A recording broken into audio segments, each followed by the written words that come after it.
When Jonathan McGregor was preparing for his regular flight from London to New York, he never expected to end up in the wonders of Ireland. And the beginning of his day was exactly like his predecessors, as his plane took off into the sky, loaded with passengers and hopes. But what Jonathan didn't expect was that a severe storm would hit the plane during the flight, forcing the crew to declare an emergency and search for a safe place to land.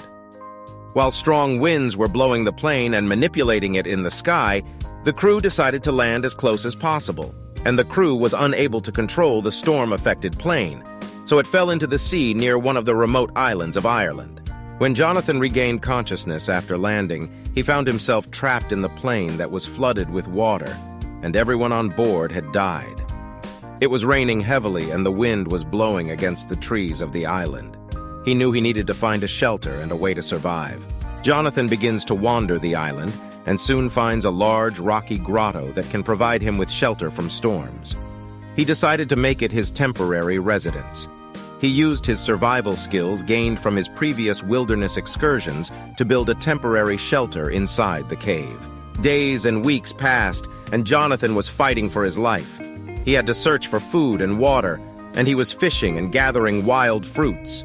He also built a fire inside the cave to keep his body warm during the cold nights. While scouring the island for additional resources, Jonathan, with the help of a hummingbird, discovers a mysterious signal on the beach. He decided to follow the signal and search for its source. After hours of walking, he found himself in front of a secret lair buried in the soil. Jonathan began digging the cache and was shocked when he discovered a collection of books and manuscripts. This cache contained a wealth of knowledge and wisdom. Jonathan spent long days and nights reading and learning from manuscripts, which added to him a new kind of inner wealth.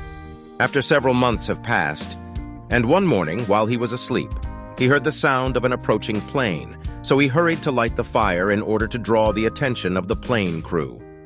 After several attempts, he managed to light the fire, and he waved the plane, and they were able to see him. And Jonathan was discovered and evacuated from the island by a rescue team. He returned to the urban world, bringing with him new wisdom and unforgettable experience. His story became an inspiration to many people around the world, and he was received by many TV channels and used in videos and lectures to encourage people to be steadfast and persistent in the face of difficult challenges.